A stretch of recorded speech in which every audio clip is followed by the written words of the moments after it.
afternoon. Matt Rozak. I'm with Tally Capital. And as Michael mentioned, I've invested in about 24 companies in the ecosystem. A lot of the bridges, roads, and tunnels, payment processors, exchanges, wallets, and miners. And I've been very dedicated in this ecosystem for the last 3 years now, which feels like an eternity. I've also been associated with BitGive, which is the first philanthropy in Bitcoin. I'm on the board of the Chamber of Digital Commerce, the first trade association representing this industry in DC. Also was a producer of the Rise and Rise of Bitcoin. So if you guys want a good documentary starter on the space, it's a good movie to watch. And then more recently founded a company called Block, which is developing blockchain software services and support for enterprise customers trying to develop strategies around the blockchain. And before I kick off, I also want to thank Robin Raskin and Michael Turpin and CES for having me here. It's my first CES, so absolutely thrilled to be here. So to start, Bitcoin is one of the greatest technological, financial, political, industrial, and humanitarian inventions of our time. And that, I'll admit, is a bold statement for a technology that's been around for just 7 years. So let's explore that a little further. So what is Bitcoin? And just to get a show of hands in the room, who's a Bitcoin blockchain believer? Okay. Who's a Bitcoin blockchain skeptic? Not sold yet, need to learn more. Okay, all right. Who owns Bitcoin? Okay, who doesn't own any Bitcoin and wants some Bitcoin? That's about 20 cups of coffee in Bitcoin. So if you give me your business card, I will give you Bitcoin, a cup of coffee's worth. So done deal. So Bitcoin, what's interesting is that depending on who you ask, you will get a different story on what Bitcoin is, because there's some storytelling involved. It's a simple yet a complex technology. And everybody says, well, it's digital gold because it's got the scarcity. It's got all these other attributes of store of value. I look at it as three fundamental dynamics with Bitcoin. One is it's an invention. It's the first scarce digital asset. It's hard to hack, impossible to hack, and it's scarce. There's only 21 million of these.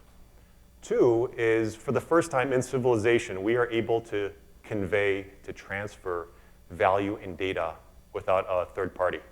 There's no government, no bank, no middleman. That's like up there with life, liberty, and the pursuit of happiness. That's like a big deal. We can move stuff amongst each other without anybody interfering. And then lastly, underneath this, there's this backbone called the blockchain. Keep hearing blockchain, blockchain. That's a buzz term for 2015, and you'll keep hearing that going forward. But the blockchain is the underlying backbone that powers this ecosystem. And in terms of the storytelling on Bitcoin blockchain, I've always tried to figure out what's a good analogy for painting that picture. And I've had a really hard time trying to do that.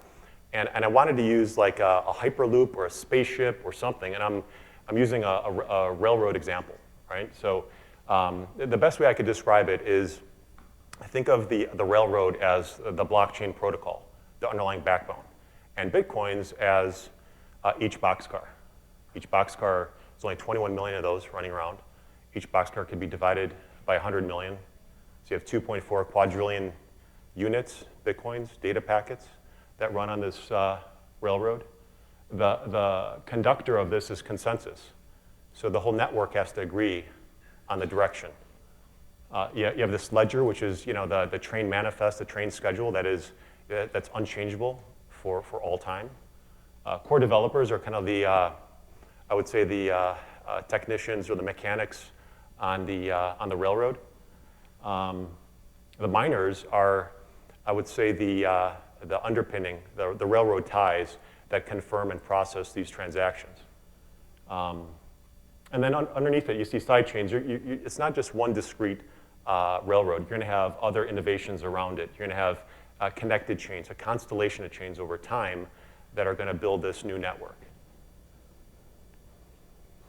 But there's never a lack of drama in Bitcoin. I always say it's like the Charles Dickens novel, It's the best of times, it's the worst of times. A tale of two cities. And you have these salacious headlines, Mt. Gox, Silk Road, bankruptcies, thefts, hacks. And then on the other side, you have all these positive attributes of Bitcoin blockchain. And if you think back 24, 36 months, yeah, those were the headlines. Human nature kicks in. What do you think about Bitcoin blockchain? The headline's not so great, so I'm going to hold off. I'm going to hesitate. I'll defer my decision making on this technology a little later. But what you'll see is the undercurrent certainly over the last 12 to 18 months has been very different in terms of the investment and the people and the innovation that's happening. And Bitcoin's going through this evolution, and this is a three-phase way to kind of divide it up. It could be 7 or 20 phases, quite frankly. If you think about what it took to build an Uber, we could have had an idea for Uber in 1999, but if you think of the layers of the onion that needed to get built out to build an Uber, it took some time. You needed iOS, you needed Google Maps, you needed payment processing, every little bit of the equation to produce an Uber. And some of the greatest use cases, some of the greatest applications of Bitcoin are going to be developed on those layers of the onion. And so phase one, we're really building the scaffolding now, getting more secure wallets and rails to innovate on. And then you're seeing a lot of this with the banks. You're going to see a lot of this with the Fortune 1000s. Is how do we innovate? What do we do with this technology? What is, it's kind of like the circa 1997 strategy of what's your internet, direction. Same thing's happening right now with blockchain. And then lastly, based off of some of that scaffolding, some of those strategies, you start building applications and utility and throughput, and you really start leveraging this technology. So 2015, in order to kind of look forward, we got to look back a little bit. And hello, blockchain. I need to know who hired the PR firm that said blockchain is going to be the new buzz term. And you see that time and time again, and it is now starting to harden as a key term to describe this new technology, which is great because some institutions, Fortune 1000s, banks, they can't really touch Bitcoin, right? It's got all these weird headlines that Bitcoin was mined in North Korea. There's all these things where banks are saying, I can't really deal with that. But on the other hand, this underlying backbone, that railroad, I could deal with that. I could innovate on that. And so, I love blockchain is the new nomenclature, and you're seeing this also in mass media. Blythe Masters, one of the top folks at JP Morgan that is now one of the leaders in this industry with a company called Digital Asset Holdings, and The Economist. I got a lot of emails and a lot of texts off The Economist thing, because in that storytelling on Bitcoin blockchain, it's kind of like somebody telling you about a great restaurant to go to. Oh, you should go to whatever restaurant and check it out. And you're like, okay, fine. But if 10 people tell you, same thing with Bitcoin blockchain, if 10 people tell you that you know and trust, and then The Economist says, hey, this is kind of cool, new, innovative technology, you start paying attention, you start exploring, you start spending more and more time on this new technology. And what's transpired there is a crescendo of big banks saying, okay, I'm going to be self-aware of what's happening here, because technology for banks has not been the best experience. You think of 1999 Y2K, you think of the internet, you think of mobile banking, pressure testing in 2008. They've had a lot of bullets whiz by their ear to try and keep up with innovation, keep up with technology. Here, I think they're doing something different. They're all saying, okay, we should pay attention, we should invest, and innovate. And you're seeing a lot of that, a lot of press releases now, which they're in turn hiring teams, they're building strategies, and this is not just some whippersnappers internally. This is board level down. This is an actual thing. And you're hearing more and more about these private blockchains, which, when you look at private blockchains, it kind of looks like a private invite-only rave in some industrial park in Las Vegas. It's like private blockchain. That's what is that? To convince a bank to jump into the ocean and say, go on this public ledger, go on this Bitcoin blockchain, it's a large leap. So much like a lot of companies were building intranets and extranets and innovating, they're not going to jump in the ocean. They're going to build a small heated pool. They're going to swim. They're going to get wet. They're going to figure out how to innovate and trade and transfer and build identity mechanisms and credit mechanisms. And then over time, those private blockchains, those private ledgers will look to trade Eurodollars or pork bellies and then say, well, we have to trade with Asia. We have to trade with Europe. And then we should do Eurodollars. We should do gold. And then pretty soon this constellation of chains will really be defined by interoperability. And so we're going to see lots of chains. You're going to have, quite frankly, your own personal chain, who you trade with. Companies will have chains. Industries will have chains. And so looking at the state of Bitcoin, no shortage of logos, household name logos on this slide. You have financial services. Big tech is really starting to get engaged. Merchants are using this. A lot of these merchants looked at this at Bitcoin as a way to show that they're innovative on the payment processing side. And then there's some interesting dynamics here because over $1 billion of venture capital has been invested in the blockchain ecosystem. That's a big deal. In kind of the mid-90s, if you look at a comparison to the early internet, it's about a 4x of that. Some of the best and brightest from all over the world, quite frankly, are jumping into this ecosystem. I think most Stanford students are not building iOS casual games. They're thinking about Bitcoin blockchain. Innovation, GitHub repositories. So GitHub is a social network for open source software. You're seeing a lot of action and energy on GitHub relative to Bitcoin. The regulatory dynamic is interesting and very, very important here. We saw the New York Department of Financial Services issue BitLicense, and that came with a lot of friction from the ecosystem. And it's a good thing and a bad thing. It's a bad thing because it's stifling. It's very expensive to comply with. The good thing is that it provides a platform, a regulated platform for people to buy and sell Bitcoin at scale on an institutional level. And then CFTC deemed it as a commodity. IRS deems it as a property. And a lot of three-letter agencies in DC are looking to figure out how to develop this regulatory regime for this ecosystem. Adoption access, ATMs, wallets, merchants, all increasing. Certainly not as fast as some of us would have anticipated, but I think it's a layered approach. I think some of these things wind up kicking in over time. What would a year be without some Satoshi Nakamoto drama, right? So there's Dorian Satoshi Nakamoto on the left, who Newsweek pointed at as the creator of Bitcoin. If you guys haven't read the white paper and the innovation and the invention of Bitcoin was done by a gentleman named, or we don't know if it's a he, a she, a they, a group of scientists, but they go by the name of Satoshi Nakamoto. So Dorian, that was a major fail. And then most recently, there was an Australian cryptographer that was pointed at. And the way I translate it, because people ask me, well, who do you think Satoshi is? It's like, I really don't care. I think one of his greatest gifts to this ecosystem is that he gave us this, he didn't give us his identity. So we focus all about the technology. We focus all about the code. And this guy on the far right, that's Pythagoras. So who remembers the Pythagorean theorem from geometry?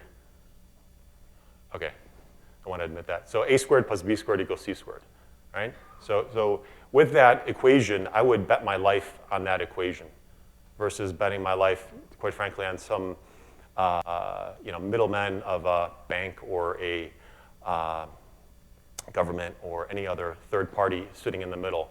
If you believe in that kind of a mindset, that kind of a logic, that kind of an equation, that's why Bitcoin is so powerful. So let's look at 2016 and beyond. Welcome to the year of the monkey. So it's in the Chinese lunar calendar, it's the year of the monkey. And so for all you gambling numerologists, here's some good numbers. So when you play roulette, you want to go 4 and 9. Lucky days are the 14th and the 28th. You'd have to wait quite a bit of time in Vegas for the 14th. And so this is purposeful to talk about China. And China is a big deal in Bitcoin blockchain. Sometimes it doesn't get the right attention because they're pretty much heads down. And I spent a lot of time just as recently as a month ago at Scaling Bitcoin in Hong Kong. And I met a lot of the largest miners, exchanges, and developers in China. And right now, most of the Bitcoin trading, most of the Bitcoin mining resides in China. So this is a global phenomenon, and it's something to pay attention to, certainly in 2016 and beyond. And here we have the good, the bad, and the halving. So what does that mean? I think in 2016 we'll have the emergence of the first unicorn in the ecosystem. So what does that mean? It's the first company valued at $1 billion or more. And right now, that if you ask me who I would believe would get that ring, would be probably Coinbase or Bitfury, well positioned for that. And that's Charles Darwin. And so you're going to see the survival of the fittest. So a lot of companies have been funded in Bitcoin blockchain, $1 billion in investment. And so over the last 3 years, there's quite a bit of companies that were targeting certain things. The landscape has shifted, and so it's going to create a lot of M&A, a lot of shutdowns, a lot of pivots, a lot of activity in the space where some of those smaller companies can't get funded, but the intellectual capital that they possess is phenomenal. So those would get soaked up, those would get rearranged and absorbed in the ecosystem. Is a very healthy part of any growing technological dynamic, whether it was internet or anything else. The halving. So in the mining ecosystem, why do miners mine? Well, every 10 minutes, there is a bounty of 25 Bitcoins that they're shooting for. That's what they're aiming for. And before 2012, it was 50. It's currently at 25. In July of this year, it's going to be 12 and a half. 4 years later, so every 4 years, it goes down in half. It'll be 6 and a quarter, and so on and so on. And so that's a dynamic that's going to create some pricing pressure, some mining pressure. And the dynamic inherent in that is that there's going to be less supply of Bitcoins, but there's still going to be equal demand. So you could argue that, or greater demand, argue that the price of Bitcoin will go up based on that halving. Bitcoin adoption. So we have a blowfish, a bull, and an elephant. The blowfish is Main Street, it's consumers, right? So if I look back over the last 2-3 years, the general way in which you would give somebody Bitcoin, download a wallet, manage a wallet, has been super cumbersome. I always say it's like trying to fillet your own blowfish. You want to be careful, you want to hit the wrong gland, and the form factors were not that convenient. That's changed dramatically over the last year. If you use Coinbase, I use Coinbase for most of my transactions. It's a phenomenal wallet and way to exchange, send, buy, sell Bitcoin on a consumer basis. And that's a great poster child for that dynamic. And then you're going to see more and more ways that the consumer feels much more comfortable from a form factor standpoint with Bitcoin, where microtransactions or remittance starts to come to the market at scale. And some of the companies that you're seeing are trying to hide Bitcoin, to say, hey, this is not a Bitcoin company, this is a remittance company. Yeah, on the back end, we use Bitcoin because it's cheap, safe, secure, but you don't need to know that. You just need to know that you're sending money to grandma and you're not paying crazy fees to Western Union. It's a fraction of that, and it's instantaneous. So hiding some of this technology has been a good dynamic. Wall Street. So Wall Street loves new, innovative currencies and assets like Bitcoin. And so they're looking at it as a bright, shiny new toy. But over the last 12, 24 months, it's been difficult for them to get involved, quite frankly, because a lot of the form factors of managing, storing, trading Bitcoin has been all over the place. And now we have regulated exchanges. We have very secure wallets. We have different dynamics that gives them a better way in which to engage in this ecosystem. So I think in 2016, we'll see a lot of Wall Street firms. There's probably not one Wall Street firm on the planet that doesn't have Bitcoin on their whiteboard at this time that will start engaging in this, trading in this, and it'll be a big start. And then lastly here, the enterprise. This is the elephant in the room, quite frankly, because a lot of banks over the last 12 months have stated, hey, we're going to explore Bitcoin blockchain technology. And I think in 2016, we're going to see the emergence of Fortune 1000 companies saying we are going to innovate, explore, and see what the blockchain can do for our supply chain, for our back office, for everything else. So I like this quote by Victor Hugo. And the genie's out of the bottle for Bitcoin blockchain technology. It's happening. And I always say this to any of my friends or neighbors or business colleagues that if you want to learn more about Bitcoin, turn off your phone, shut your door, and Google Bitcoin, get engaged, and learn as much as you can. It's probably the best time you could spend. So thank you.